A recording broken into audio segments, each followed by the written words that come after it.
B-Wings, released in 1986 for the Nintendo Family Computer courtesy of Data East and not to be confused with a heavy fighter bomber thing from Star Wars that looks nothing like a bee, is a conversion of the 1984 Data East arcade game of the same name, which actually did see a North American release. And while B-Wings, the home conversion, never made it overseas officially, chances are you got a chance to play this if you had one of those Famicom NES multi-cart things, because more often than not, B-Wings was usually part of that lineup.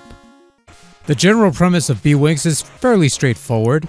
It's your typical vertical scrolling shooter thing where you control a robotic craft called the FX-1, and you shoot down other robotic craft as well as pieces of scenery before eventually encountering the big boss that you have to take apart bit by bit before you're able to shoot its core, shut it down, and move on to the next round to repeat the whole process all over again for about 30 levels. Sometimes they change up the formula by giving you a spider thing, but on the surface, it's a pretty straightforward shmup. The gimmick of B-Wings is that your FX-1 can equip special wings that grants the ship additional firepower. As a matter of fact, when you first start a new game, you get to pick which of the dozen-ish wings at your disposal you wish to start off with. And then you get the wings. And then you press the wrong button and detach the wings like a dumbass, and you're left with this flaccidly shaped spacecraft that can at least dive downwards to avoid enemy fire, so you're not completely defenseless in this form. Now you're probably wondering why there is a button to detach the wings if it's such a bad idea. Well, it's not always a bad idea. Every so often you'll come across other wings that might be useful, and if you want to get those wings, you'll have to get rid of the ones you have currently to grab the new ones. Reason being that each of the dozen-ish wings have different properties, firing arcs, and things of that nature. Sometimes you'll have obstacles to overcome that will require a specific set of wings because they have a certain property that your current set does not have. So whenever there's a new set of wings floating around that may be of use to you for the coming bits of stage, or you could stick with your current set and work with that, it's entirely up to you. In any event, taking a hit of any kind will cost you your wings, and taking a hit without any wings will cost you a life, set you back a distance because it's one of those games where you respawn from a checkpoint. Certain stages let you pick out wings before you move on, while others do not, so something to keep in mind. Naturally, running out of lives ends your game, but you can continue if you want, you have that option.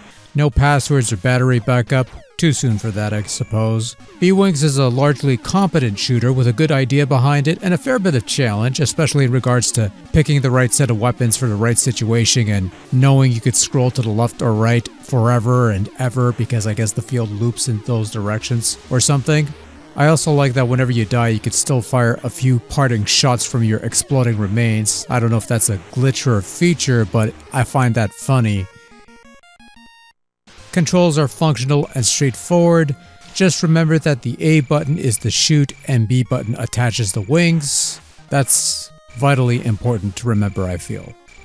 B-Wings is a rather simplistic looking game, alternating between plain background and occasional checkerboard-esque metallic patterns. The obstacles are basic looking, the enemy designs are rather meh. I like that you have distinct wing designs for each of the game's weapons, that's a nice touch, I feel. Other than that, it's a fairly basic looking game. Sound-wise, it's also pretty average stuff. There's only a couple tunes that play during the game, and they're both okay-ish tunes. Perhaps a bit too cheerful for a game about blowing things up. Only exception is during boss fights, which have chaotic noise in the background that the game tries to pass off as music and fails miserably. Sound effects are somewhat weakish, tinny sounding sounds with some more bits of slightly louder noise thrown in for good measure. Nothing really special in that regard though. Overall, B-Wings is a typical mid-80s vertical scrolling shooter on the Famicom that's based on an arcade game.